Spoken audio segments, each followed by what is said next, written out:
Ihanda mo ng kamera at baon, bakasyon na kasama mo mag-awon. Sikat na siyang bituin, malayo nang narating.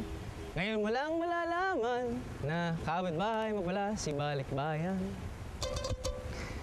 Hay nako, ang sarap talaga magbalik dito sa syudad ng Queen City of the South, ang Cebu City. Pinuhin niyo naman, saan ka pa?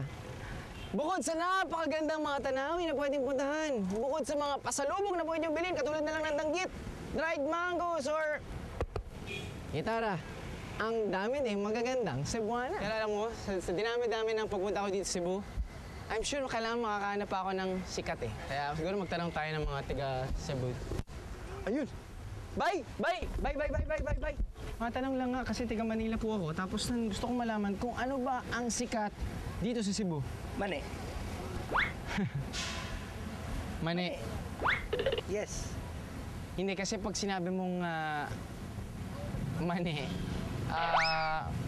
ano yan eh, parang sinasabi ko pagkain sa Cebu, dried mangoes, tanggit. Pero sinasabi ko ano sikat sa Cebu? Dili, mani ba? Mani. Mani. Mani. Yeah, mani. Mani, hindi. Mani lagi, basta mani. Mani. Tawag mo ako. Mani! Miss Mani Ines! Hello! Hello! Mani nga, no?